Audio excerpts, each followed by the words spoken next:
So my wife Diane, who's doing the auction, is having a table up there, but she'll be in to say something briefly about the auction Okay. as part of announcements. Okay, perfect. Diane Fox. Got it. Thank you. And it's Bo, right?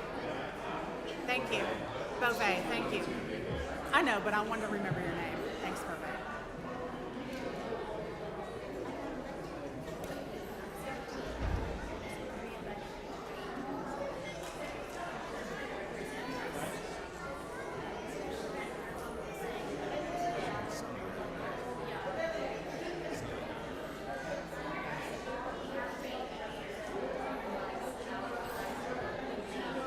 Aha! Hope you can see it. That's perfect. Okay.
Good morning, good morning, good morning.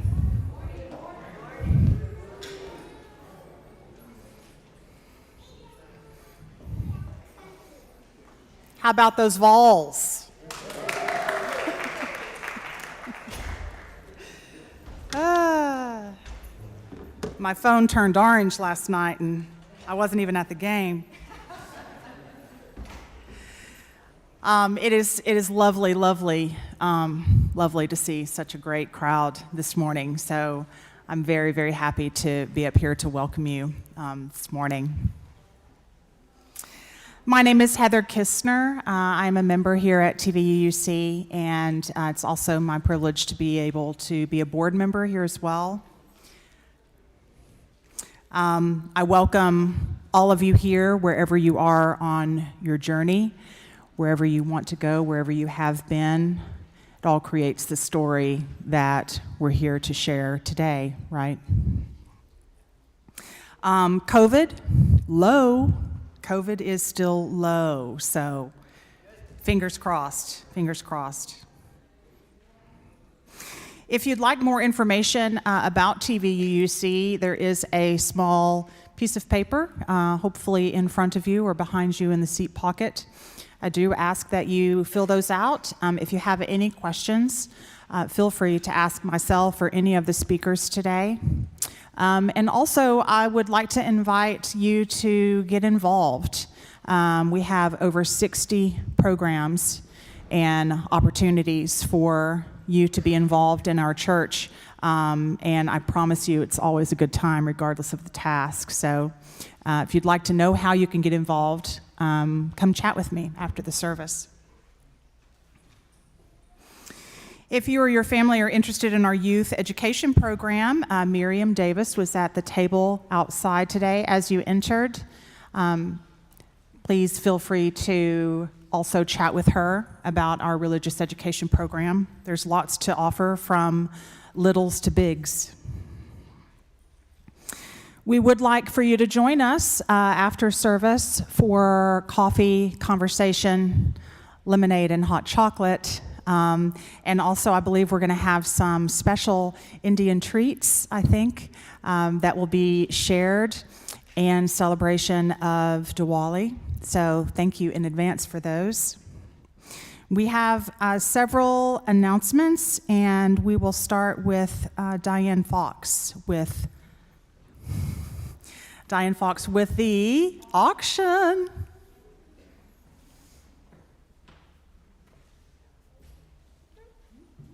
Hi, everybody. So we have this auction going. Oh. Hi there. Okay, so I am reminding everybody about the auction. I know that everybody has their thinking caps on right now, and that's why we only have 3 dinners right now, all by committee members, that are on the auction in the auction catalog. So it would be really wonderful to share, like, even the simplest dinner and offer it in the catalog. You could even just order pizza in and have some people over, right? It can be really, really easy. But I think that community is so important, and that really traditionally the auction is all about community. And this is the way that we really get to know each other. And it will be awesome if you would put something in there. Oh, I'm sorry, I thought she was waving at me. There's also, if you would like to make a basket for the church, if you just think of a theme and make a basket, that would be awesome too. We have an auction table that's set up every day from now until November 6th, which is the last day to put something into the catalog. So November 6th is 3 weeks away. When I'm saying things about dinners, I haven't even gotten my dinners in yet, so I'm totally understanding you, right? We haven't gotten any of our offerings in yet, so I'm sympathizing with you. But if everybody would put their thinking caps on, and if you want to visit the auction table after church, and this makes me really nervous. If you just would like to visit the auction table, we can give you some ideas. You can write things out instead of going into the auction website, or we can show you how to get into the auction website. We are there for you.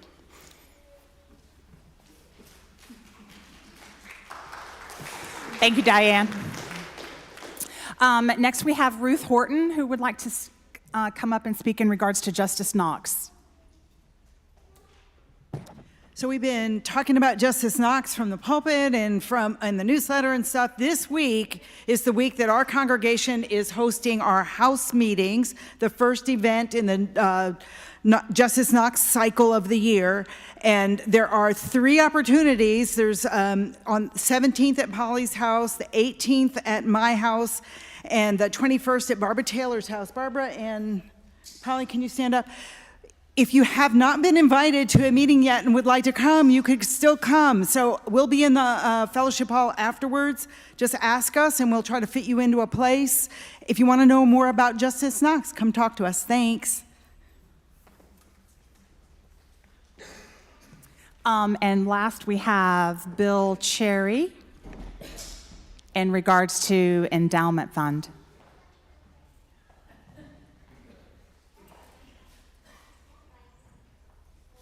Good morning. Well, how wonderful to see all this beautiful energy here today.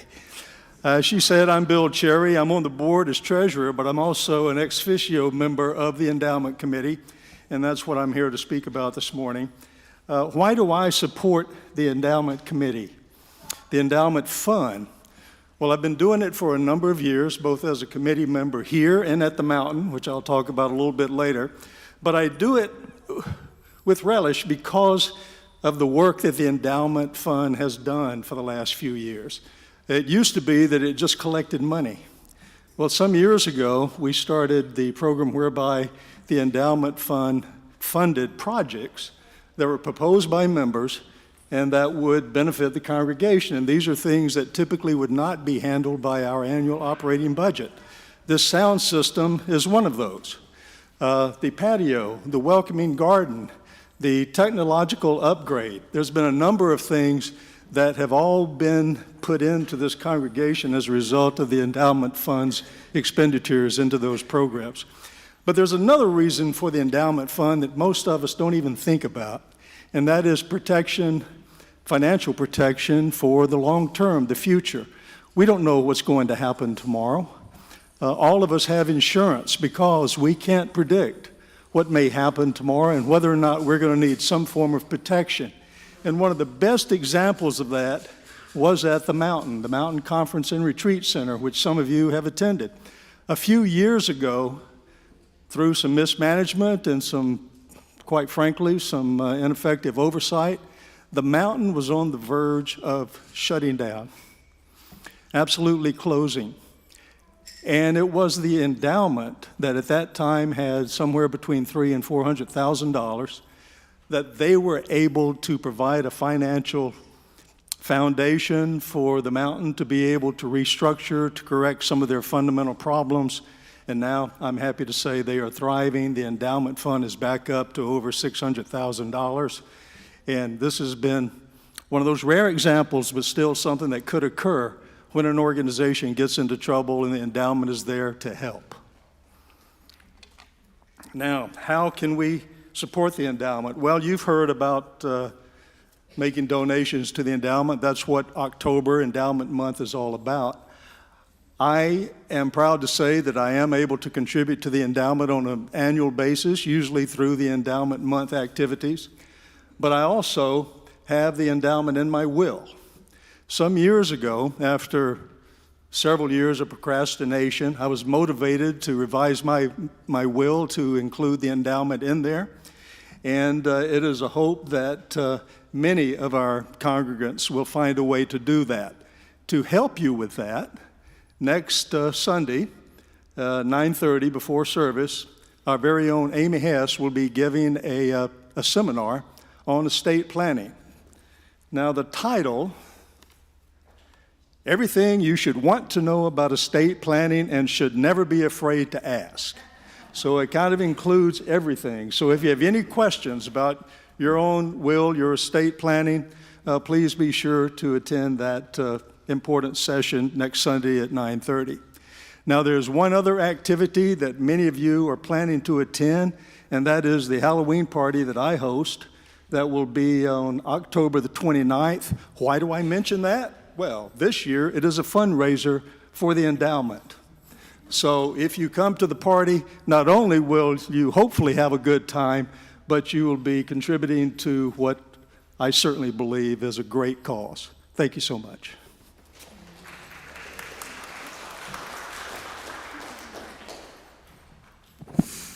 Thank you, Bill. So before I leave you this morning, I definitely would like for everyone to know that regardless of how you're sitting or standing or moving within our service, we welcome all the wiggles and movements, whether you are young or not young. And we do welcome our visitors who are here reclaiming joy within their traditions. So thank you, Seema Singh, for that. So please silence your cell phones and electronic devices as we enter into worship.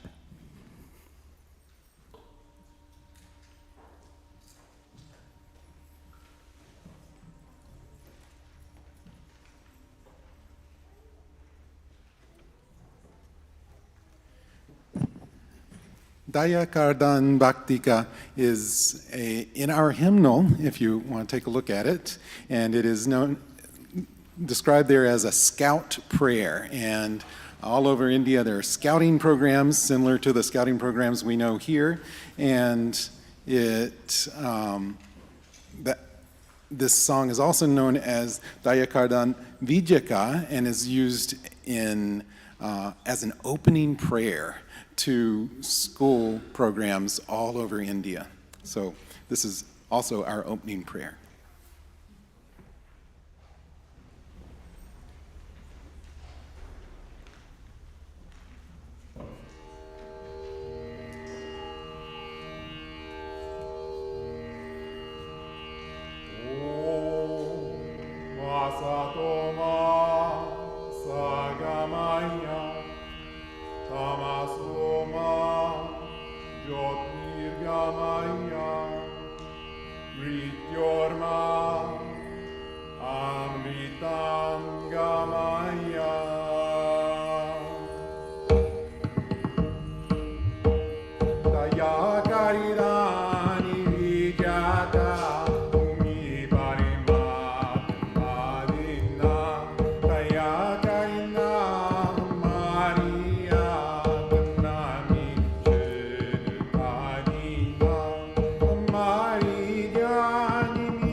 Opening words by Allison Whirler.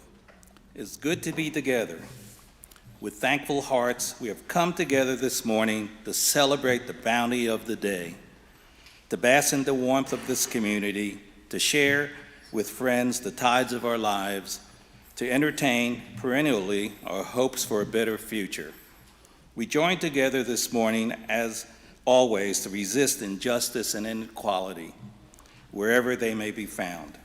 Our hearts are touched by the human need we feel around us, whether far away or within reach of our hand. We come here to be together because this is how we believe our lives are best lived. In questioning and in conversation, in compassion and in service, in gratitude and joy, in companionship and in love. It is good to be together with you this morning. Come, let us worship together.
I would love to invite the dancers to come up.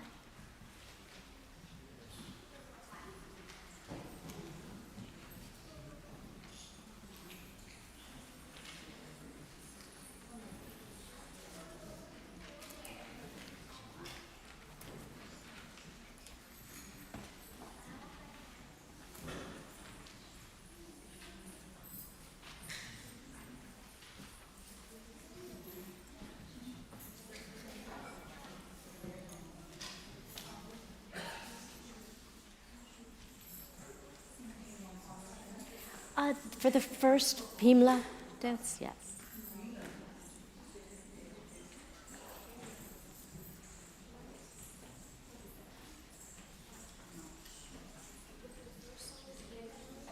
Yes. Okay.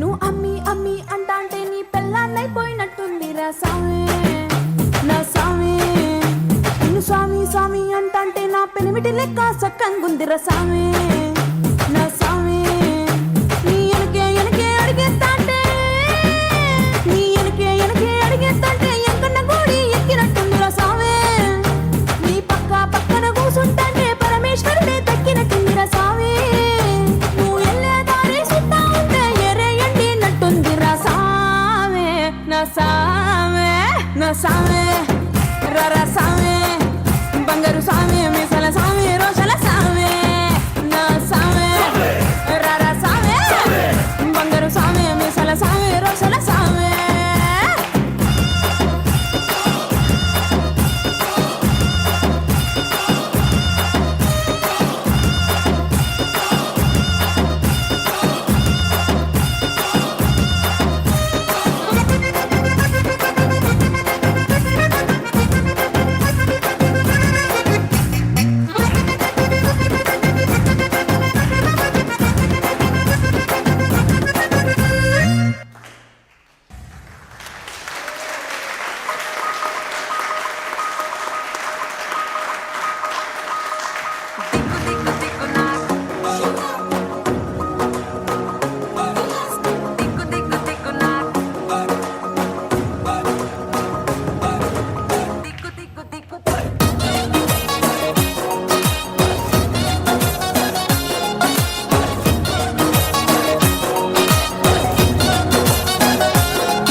నాగో నా దివ్య సుందర నాగో నాగా దిగ్గు దిగ్గు దిగ్గు నాగా నాగో నా దివ్య సుందర నాగో Naga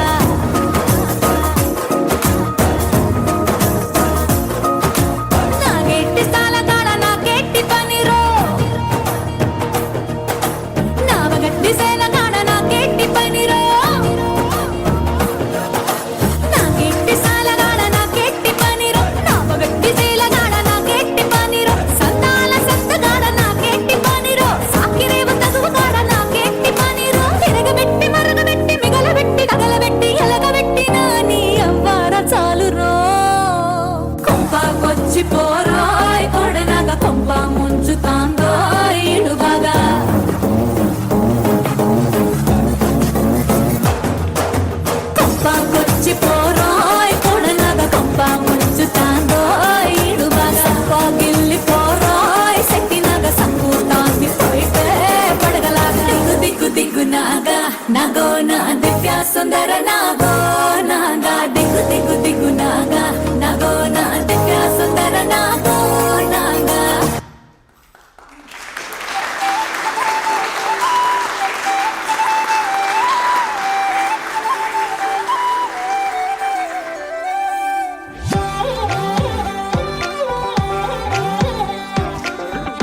At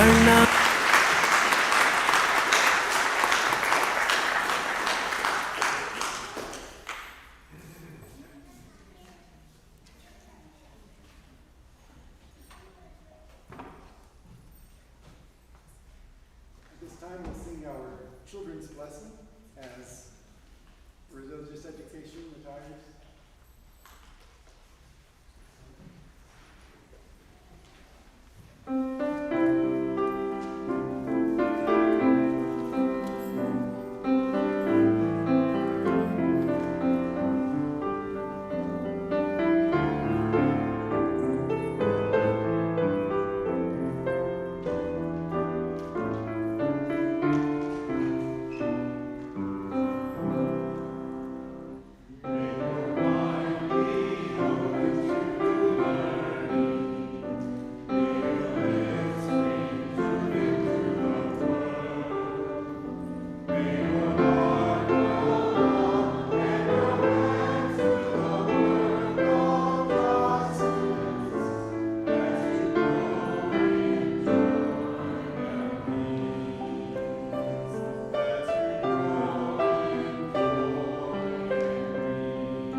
Happy Diwali, y'all.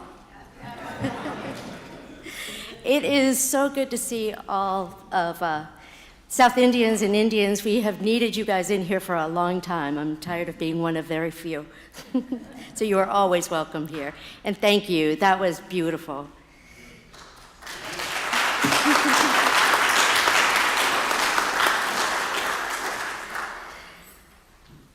This congregation has been celebrating Diwali for decades and may be familiar that the celebration comes from a sacred text called the Ramayana. The Ramayana is the story of the god Ram.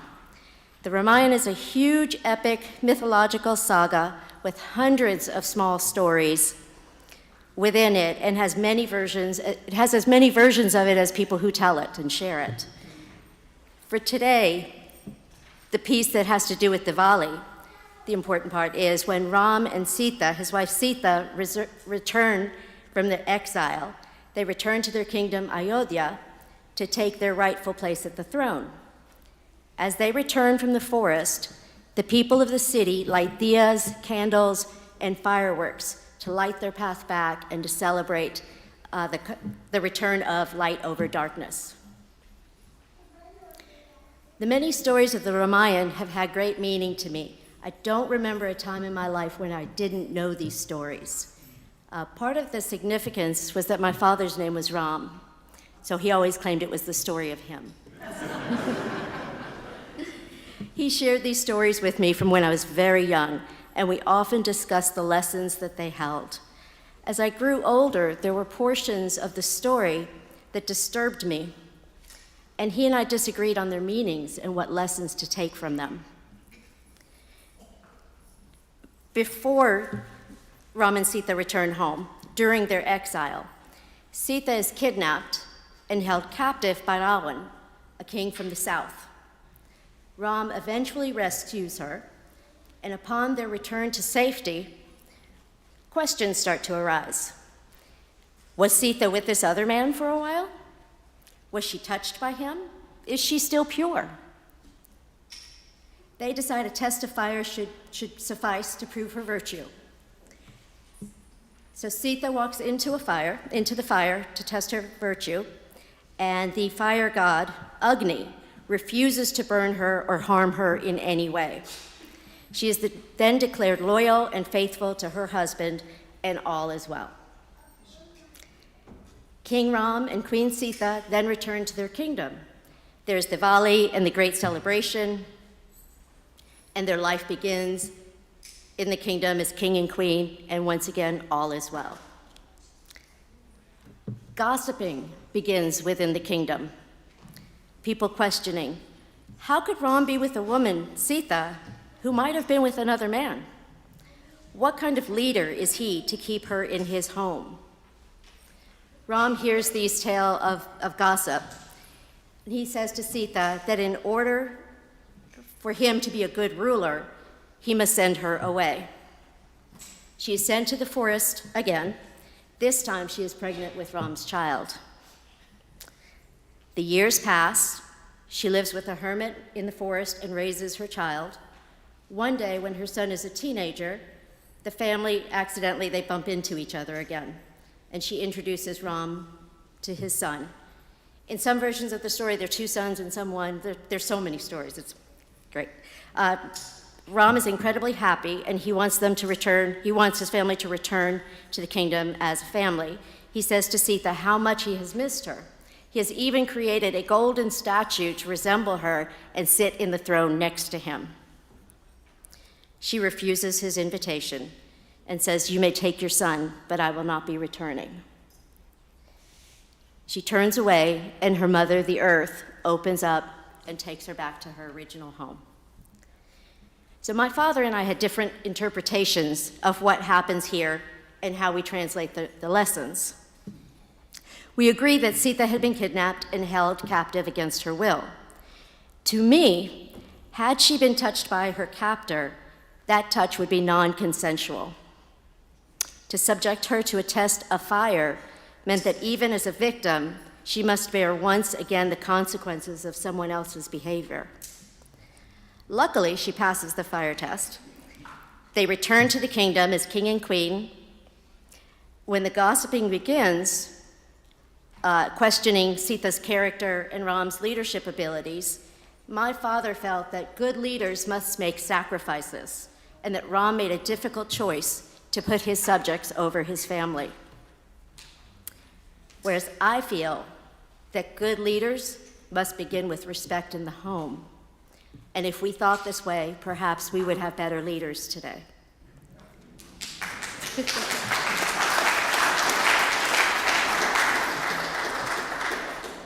When Ram meets his son and asks Sita to reconcile and she refuses, my father felt that she should have returned with Ram, as that is her duty as a mother and as a wife.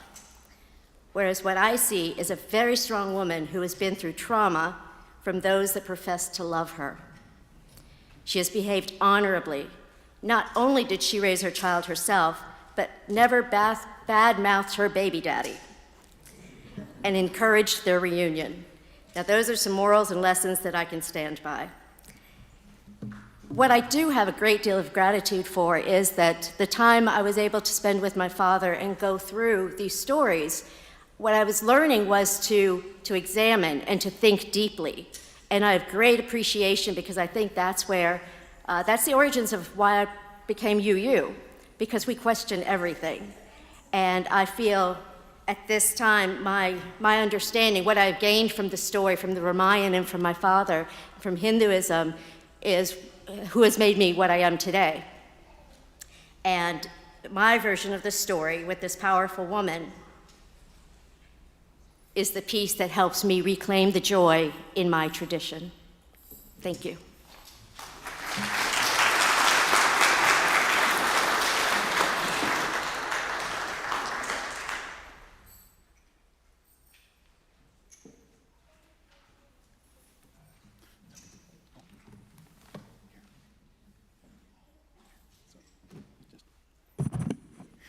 Hello. I grew up in the Church of Jesus Christ of Latter-day Saints. There were a lot of things I loved about the church and my time there, and I played piano for their services from a young age for about 15 years, and I also served a 2-year mission. I loved my church's lessons of love and compassion and all the beautiful music we sang.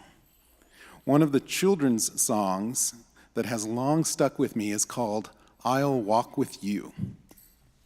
Its text is by Carol Lynn Pearson. She was kind of like a poet laureate of the LDS Church. Her original text for this reads, "If you don't walk as most people do, some people walk away from you. But I won't. If you don't talk as most people do, some people talk and laugh at you. But I won't. I'll walk with you, I'll talk with you. That's how I'll show my love for you. Jesus walked away from none. He gave his love to everyone. So I will.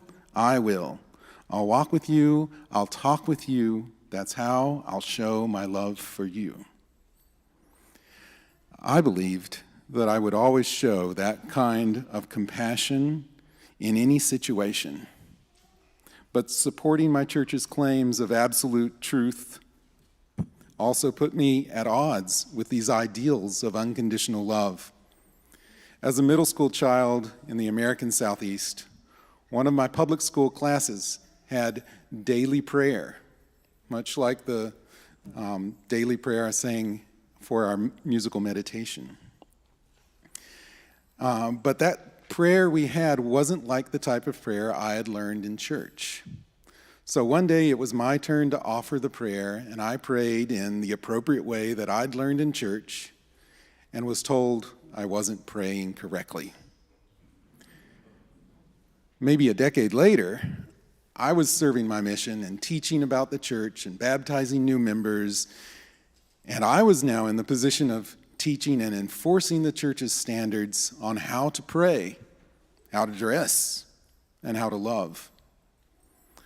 I remember finding a new convert in the chapel an hour before her baptism, laying on the floor, face down, with arms outstretched in the shape of a cross, praying.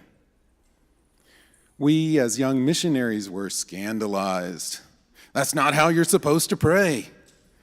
So we told this lifelong Catholic that she had to give up the way she and her family had prayed and the saints she had prayed to, because we had personal revelation that they were false.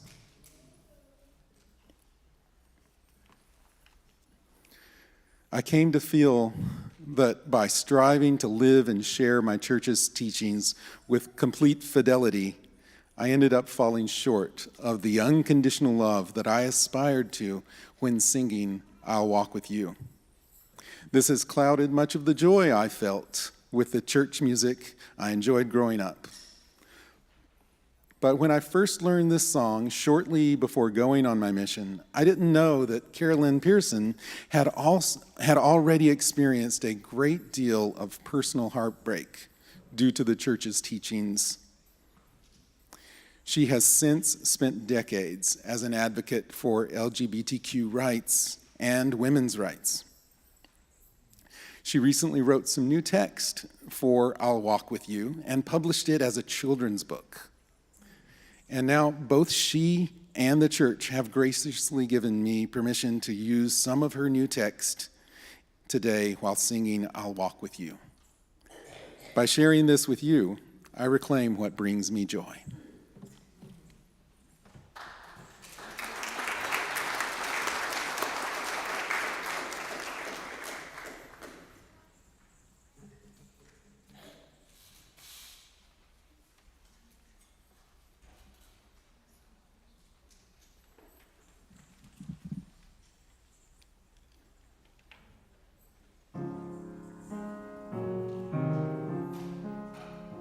If you don't pray as some people pray you'll go away. But I won't. If you don't love as some people do, some people think your love's not true. But I won't. I'll watch you share and see you care. That's how I'll show my love for you. If you don't think as some people do, some people have no use for you. But I will. Our thoughts will play and stay all day. That's how I'll show my love for you. Yes, I will.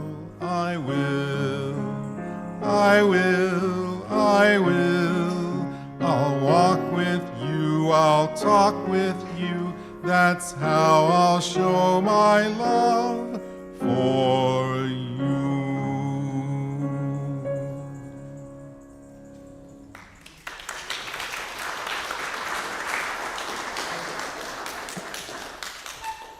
And I believe we skipped over one of our dance numbers, Mutiala. Is that correct? Okay, so we're going to do that now.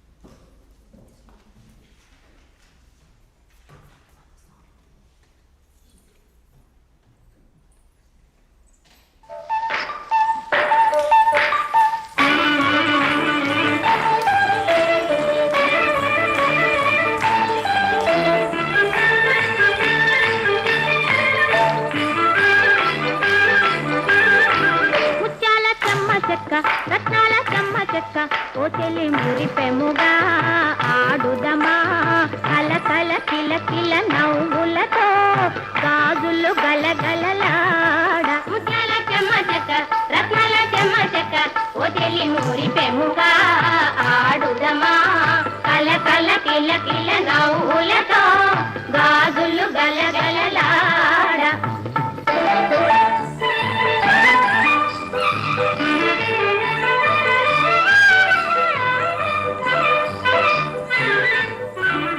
తళ తళ తళ తళ మెరిసే సొగసు ఇంపైన సంపంగి అమ్మాయి మనసు తళ తళ తళ తళ మెరిసే సొగసు ఇంపైన సంపంగి అమ్మాయి మనసు పరువము వేసిన పందిరిలో బుజ బుజ రేకులు పూయవలే పరువము వేసిన పందిరిలో బుజ బుజ రేకులు పూయవలే ముత్యాల చెమ్మ చెక్క రత్నాల చెమ్మ చెక్క ఓ చెల్లి మురిపెముగా ఆడుదమా కల కల కిల కిల నవ్వులతో గాజులు గలగలలాడ పప్పుల కుప్పావ యారు పామ సన్న బియ్యం చాయ పప్పు చిన్న ఉవ్వ సన్న కాదు కొబ్బరి కోరు బెల్ల పట్టు గుట్ల రూపాయి నీ మొగుడు తిప్పాయి రోట్లో తౌడు నీ మొగుడు ఎవడు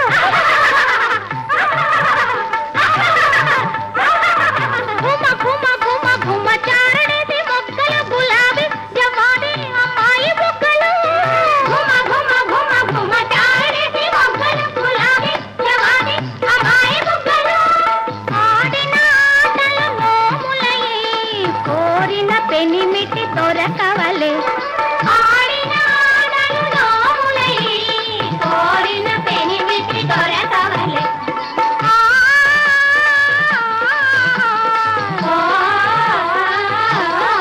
ముత్యాల చెమ్మ చెక్క రత్నాల చెమ్మ చెక్క ఓ చెల్లి మురిపెముగా ఆడుదమా కల కల కిల కిల నవ్వులతో గాజులు గలగలలాడ ముత్యాల చెమ్మ చెక్క రత్నాల చెమ్మ చెక్క ఓ చెల్లి మురిపెముగా ఆడుదమా కల కల కిల కిల నవ్వులతో గాజులు గలగలలాడ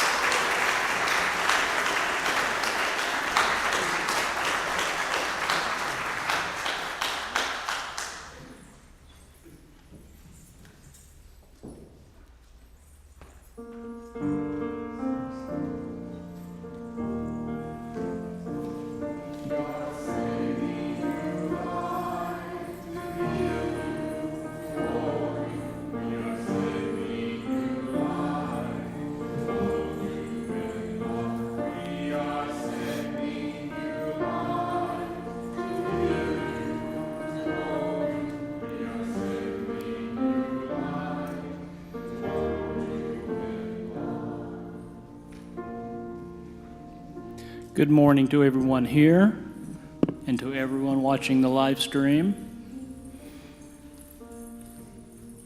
Joys and concerns this morning. There are a few, but I want to start off with Go Vols. To anyone who's not familiar with the history, a football team from the University of Tennessee has not won a game against a football team from the University of Alabama since 2006. Well, they have now. So Go Balls.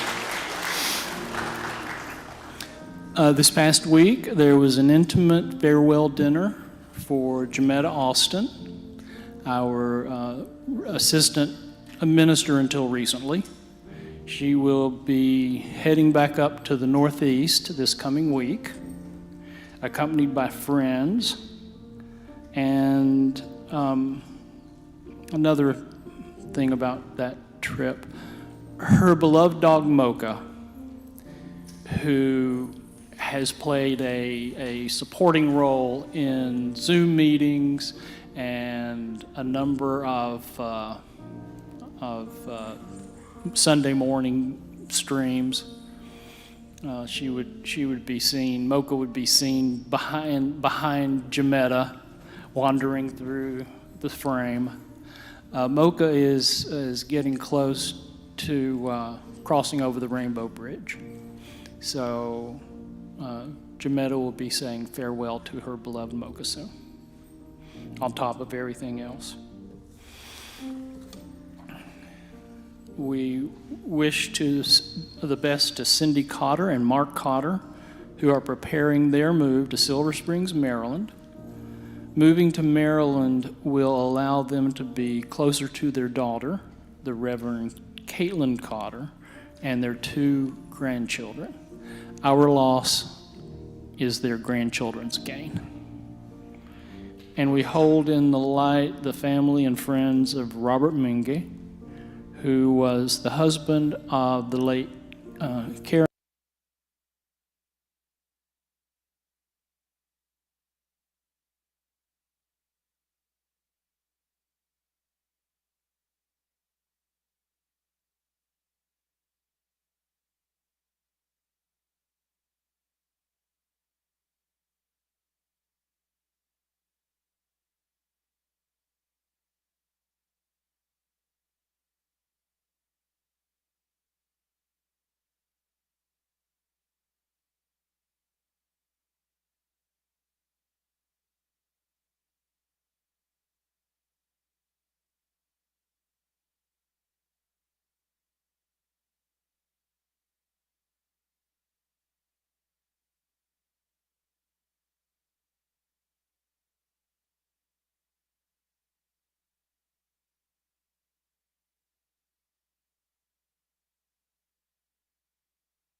temple, but in a church. The concepts, the cultures, all the differences. To me, this is it. It's the temple, the church, the synagogue, the mosque, and monastery, and everything. This is home. This is where I go, and I need that connection. So thank you for allowing me to be a part of this church for all these many years. Obviously, Diwali is the occasion, so we are going to have, the colors, the lights, and the mithai. There is a version of the legend Ramayana that I heard my entire life that very, very briefly, Lord Rama's father, who was the king, had several wives. As a matter of fact, back in those days, there was never a king who did not have more than one wife until Lord Rama. So his father, of course, had several wives and children from them all. And when the day came when Lord Rama is to become coronated as a king, his stepmother asked his father to send Lord Rama, to jungle for 14 years so that her son could assume the throne.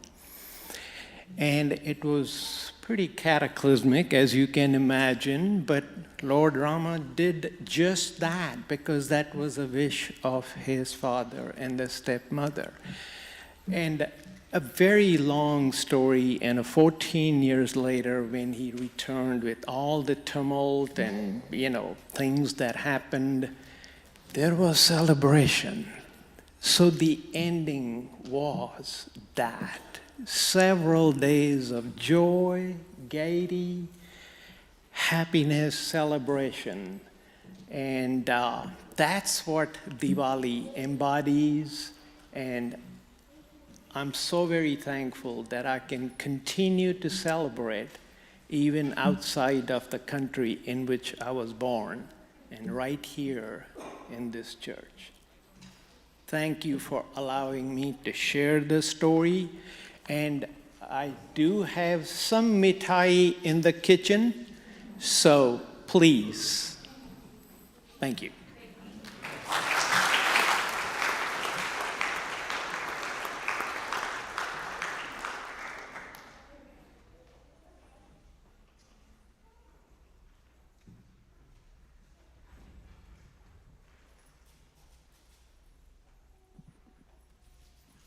All right, is that good?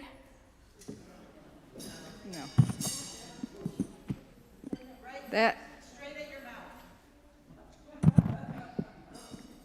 All right, how about that? All right. I grew up Southern Baptist, not in a fire and brimstone church, but a quieter one in town, a couple of doors down from the county courthouse. I felt very loved there, and singing those old hymns, that was spiritual. But the sermons never seemed to apply to me, and the theology never made sense. I was very uncomfortable with the often referenced, but rarely modeled, expectation that I would witness to others to bring them to Jesus to save them. I understood the unconditional love of Jesus. I liked the examples in the Bible stories I learned in Sunday school. I loved the sentiments in the Beatitudes. Blessed are the poor in spirit, for theirs is the kingdom of heaven. Blessed are they that mourn, for they shall be comforted. Only two of them, though, seemed relevant to me. Blessed are the meek, for they shall inherit the earth. And blessed are they which do hunger and thirst after righteousness, for they shall be filled. Both humility and doing the right thing were very important in my family. and their inherent internal rewards were usually immediate for me. I had only glimmerings of the injustice and oppression in our society and no sense of the contributions of my privileged position to the lives of those referenced in the other Beatitudes. And somehow I never considered the injustice in expecting them to be content, waiting for their promised rewards in the afterlife.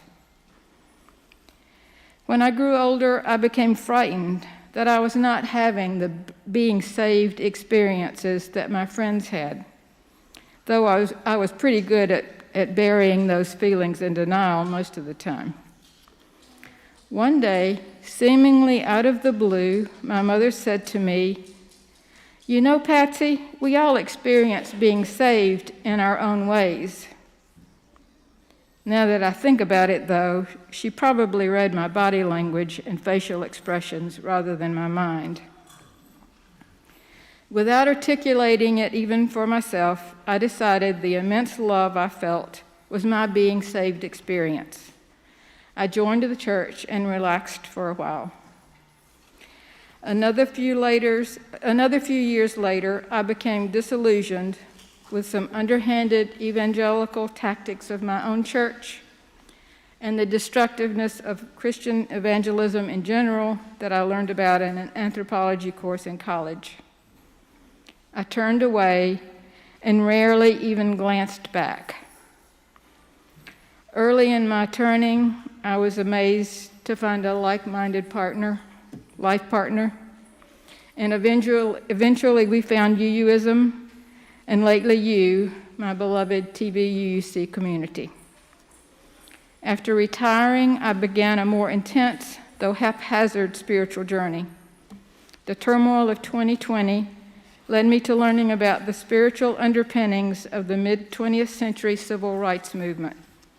As some of you know, I was captivated by John Lewis's question, which I paraphrase: what if the beloved community already exists and we simply must live it so everyone can see? My spiritual journey became more structured with the Beloved Conversations courses and my work on TVUUC's Coming of Age program. I now have faith mostly in the redemptive power of love as the foundation of all our efforts to make a better world. This is my most important belief. I suspect some of you see where this is going. However, until Seema shared her journey with the Eighth Principle Task Force, I hadn't realized that I had circled back to reclaim the kind of love I learned about in Bible stories all those years ago. This time with a much more appealing approach to evangelism. I must learn to live my beloved community with unconditional love, so that I can learn with you in this sacred place and with others beyond, especially those with different beliefs and values, to live together our ever-widening beloved community. It sounds simple, but there are discomforts here too. There is so much to do. The path is not always clear. The progress is stop and go. I make mistakes. I get tired. But it is also exhilarating, meaningful, and joyful, well worth the discomforts inherent in the journey I freely choose for myself. I reclaim what brings me joy.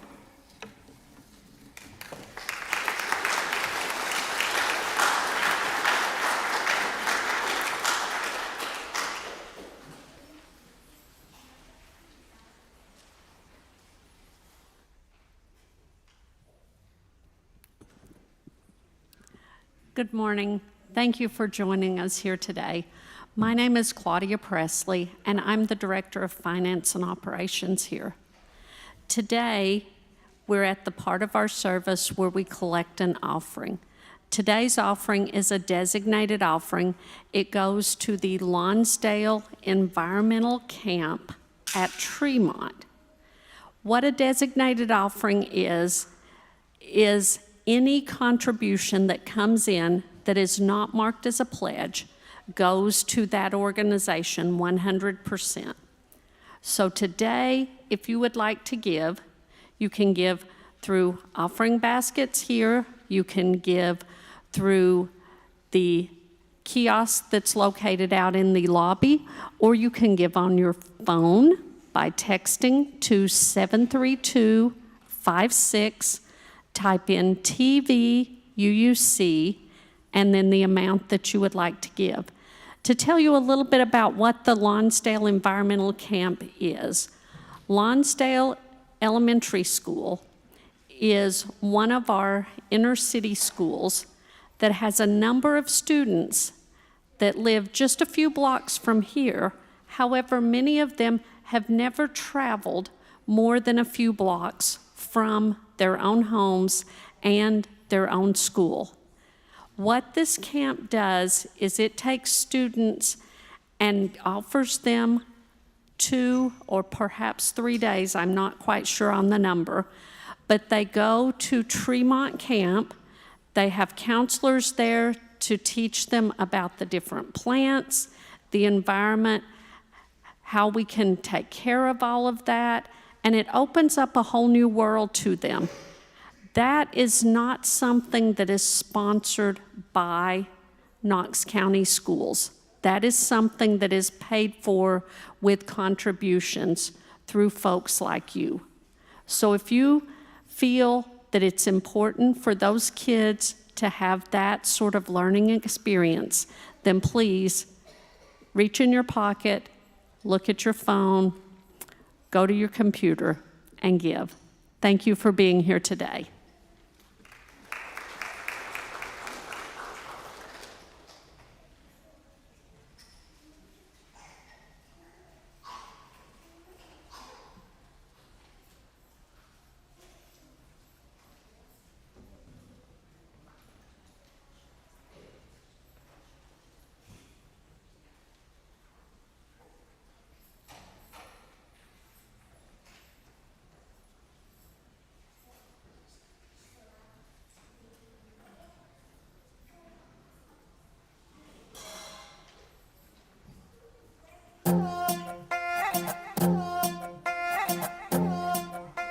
నువ్వు అమ్మి అమ్మి అంటాంటే నీ పెళ్ళాన్నై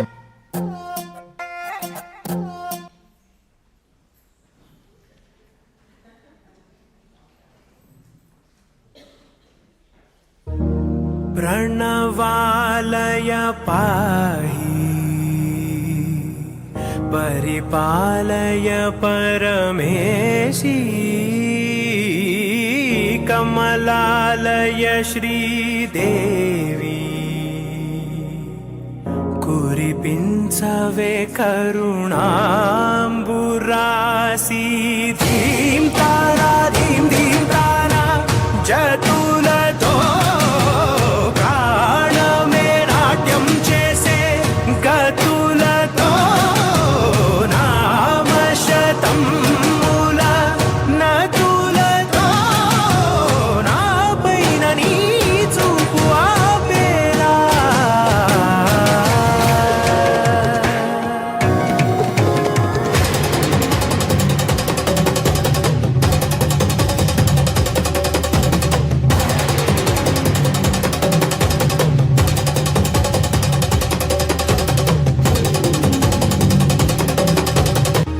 నా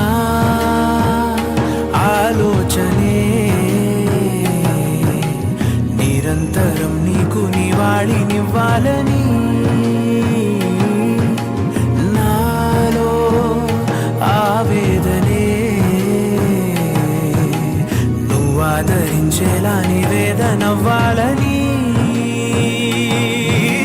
దేహమునే కోవెలగా నిన్ను కొలువుంచా జీవముతో భావముతో సేవలు చేసా ప్రతి ఋతువు ప్రతి కృతువు నీవని ఎంచా సతతము నీ స్మరణే ధీం తారా ధీం ధీం తారా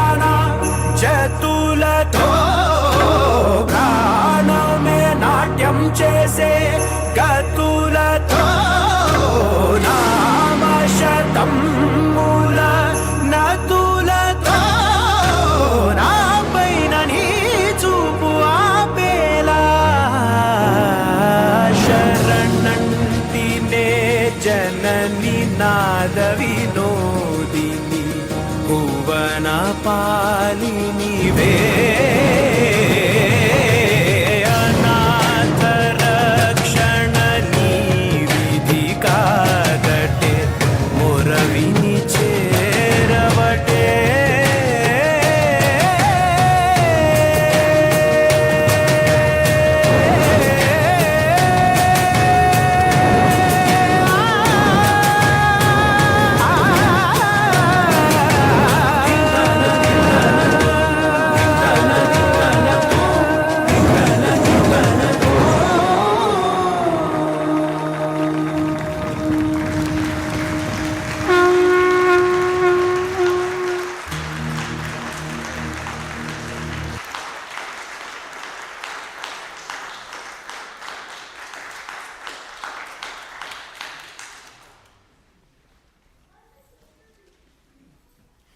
Thank you so much. Thank you. I'd just like to invite you to sing along with our closing hymn, number 178, Raghupati. And if you notice in the hymnal, it says that this was used by Mahatma Gandhi in his daily prayer meetings, and that it pleads for peace between Muslim and Hindu. And please join along. We'll sing the refrain at the beginning twice, verse 1, and in interest of time, we'll go on to the last time through, which is twice as slow as the beginning.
Our closing words today are by Becca Reynolds. May love permeate. May love permeate your every heartbeat. May faith guide your every step. May truth and compassion be your eternal traveling companions. And may a deep abiding spirit rest joyfully in your every waking wish and your every resting dream.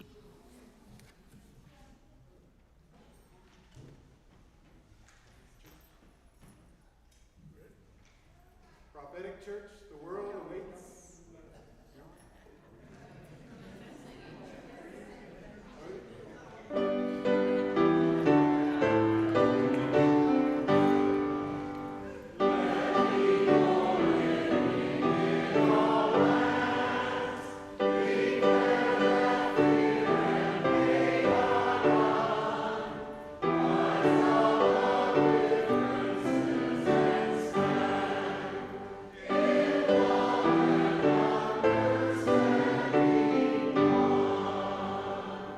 And now, Prophetic Church, the world awaits your liberating ministry.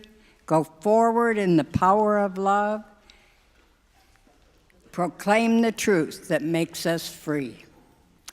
And now, as your last act of worship, Turn and greet your neighbor.